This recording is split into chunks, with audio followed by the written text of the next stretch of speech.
I have two final questions, and thank you for the generosity of your time. Two final questions. First, what do you have to say? When we were together in Jerusalem, we sat on that patio, the Prime Minister, Netanyahu, was there. I know former President Trump watched that interview because he told me he did. I know that this will be seen by millions around the world. It's being seen by a lot of people right now. What do you say to those that are involved in the negotiations for getting back the hostages that are still held right now? What do y'all say, whether it's the United States government, the Israeli government, the various agencies? What do you say to those that are engaged in the process right now? What I would focus on in one word is urgency. It's the piece that we continue to say we pushed but never quite succeeded in conveying that message. Dr. Martin Luther King fought for civil rights with, in his words, the fierce urgency of now. He said, we can't wait for racial justice to come to us. We need to fight for it with the fierce urgency of now. And that is the message I would impart to world leaders. There's no shortage of real geopolitical issues going on, and certainly in our region. We're in a war in the north. We're still at war in Gaza. We have plenty of issues that we all, as a people, as a country, as a region, as a world, need to face and solve. But one of those right now is a matter of life and death, literally every single second, and that is the hostages still being held and tortured. Let's prioritize that. Let's get them home, and we will work to solve all of the other issues. Rachel, what would you add?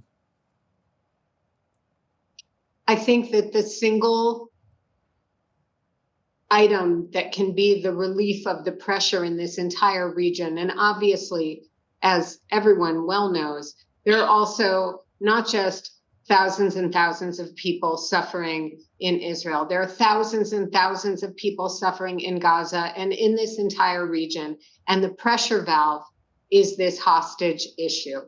If we can get these hostages home, that relieves all of the tension. So maybe we can talk more rationally about all of the other issues that we have on the plate in this entire neighborhood, which are real, and they are also incredibly time-sensitive issues. But this is, while we're speaking, people are starving and dying, and we can do something about that. We've just finished the holiday of Yom Kippur, our Day of Atonement. And in the Jewish religion, the way that you really atone, the way that you really repent for things that you have done wrong, that you know you've done wrong, according to the Jewish tradition, is you get yourself into that same situation and you make a different choice. Mm-hmm. We did not save those 6. We have an opportunity now to repent for that by saving those 101.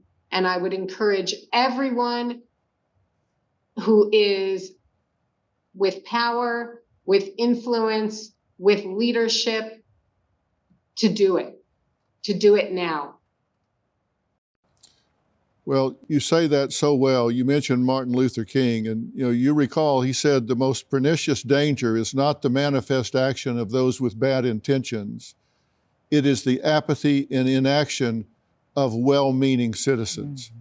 It's the apathy that you're talking about. It's the urgency that needs to come into play.